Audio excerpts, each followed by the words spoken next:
ఒకసారి అక్బర్ చక్రవర్తి విహారానికి వెళ్తాడు. అది చలికాలం అవ్వడం వల్ల విపరీతంగా చల్లగా ఉంటుంది. మహారాజు అలా తిరుగుతూ ఒక చెరువు వద్ద ఆగుతాడు.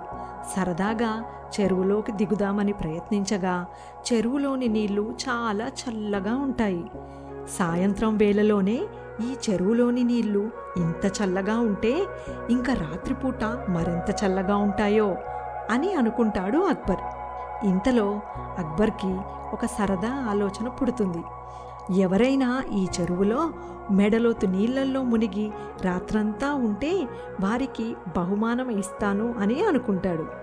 అనుకున్నదే తడవుగా రాత్రంతా ఆ చెరువు నీళ్లలో మునిగి ఉన్న వారికి 1000 బంగారు నాణాలు బహుమానం ఇస్తానని రాజ్యంలో ప్రకటిస్తాడు.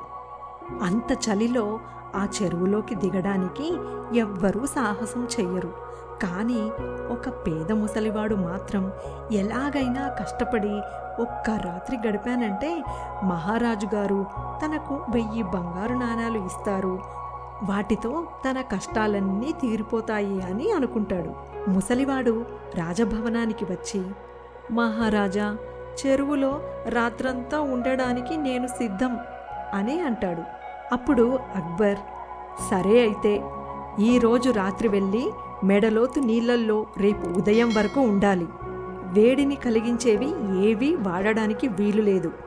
నిన్ను గమనించడానికి 2 రాజభటులు నీతో పాటే ఉంటారు అని అంటాడు మహారాజు. మహారాజు షరతులకు ముసలివాడు ఒప్పుకుంటాడు. ముసలివాడు రాత్రంతా చలికి వణుకుతూ నీళ్లల్లోనే ఉండిపోతాడు.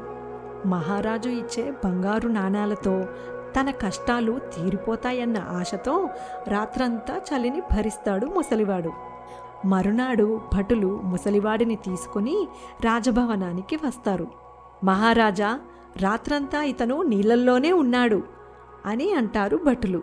అంత చల్లటి నీళ్లల్లో రాత్రంతా ఎలా ఉండగలిగావు అని అడుగుతాడు మహారాజు. మహారాజా, రాత్రంతా దూరంగా కోటగోడ మీద ఉన్న ఒక దీపాన్ని చూస్తూ అలాగే ఉండిపోయాను అని అంటాడు ముసలివాడు. నాకు 1000 బంగారు నాణాలు ఇప్పిస్తే వెళ్ళిపోతాను మహారాజా అని ఆశగా అంటాడు ముసలివాడు. నీకు బంగారు నాణాలు ఇవ్వడం కుదరదు. వేడిని ఇచ్చేవి ఏవీ వాడకూడదని ముందే చెప్పాను కదా. కోటగోడ మీద ఉన్న దీపం నీకు వేడిని అందించింది. ఆ దీపంతో నువ్వు చలి కాచుకున్నావు. ఈ వ్యక్తిని వెంటనే బయటకు పంపించేయండి అని కోపంగా అంటాడు అక్బర్. అక్బర్ చేసిన పనికి బాధపడుతూ వెళ్ళిపోతాడు ముసలివాడు. మరునాడు బీర్బల్ అక్బర్ని తన ఇంటికి విందుకి ఆహ్వానిస్తాడు. బీర్బల్ ఇంటికి వెళ్ళిన మహారాజుని సాదరంగా ఆహ్వానిస్తాడు బీర్బల్. భోజనానికి విస్తరి వేసి వంటకాలు తీసుకొస్తానని వంటగదిలోకి వెళ్తాడు బీర్బల్. మధ్యాహ్నం విస్తరి వేసిన బీర్బల్ సాయంత్రం అయినా వంటగదిలో నుండి బయటకు రాకపోయేసరికి విసుగొచ్చిన మహారాజు వంటగదిలోకి వెళ్తాడు. ఏమైంది బీర్బల్, ఏమిటి సమస్య అని అడుగుతాడు అక్బర్ బీర్బల్ని. వంటలన్నీ అయిపోయాయి మహారాజా, నెయ్యి ఒక్కటి కరిగిస్తే అయిపోతుంది. నెయ్యి ఇంకా కరగలేదు మహారాజా అని అంటాడు బీర్బల్. ఏంటి బీర్బల్, నెయ్యి కరగడానికి ఎక్కడైనా ఇంత సమయం పడుతుందా అని అంటాడు అక్బర్. ఉట్టి మీద నెయ్యి గిన్నె పెట్టి కింద దీపం పెట్టి ఇన్ని గంటలైనా నెయ్యి కరగడం లేదు మహారాజా అని అంటాడు బీర్బల్. అంత పైన నెయ్యి గిన్నె పెట్టి కింద ఇంత చిన్న దీపం పెడితే నెయ్యి ఎలా కరుగుతుంది బీర్బల్ అని నవ్వుతాడు అక్బర్.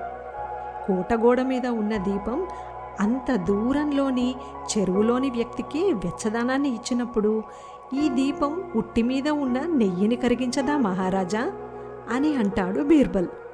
బీర్బల్ మాటలకు తన తప్పు అర్థమవుతుంది అక్బర్కి. తన తప్పు తెలియజేయడానికి బీర్బల్ ఇది అంతా కావాలనే చేశాడని అనుకుంటాడు అక్బర్.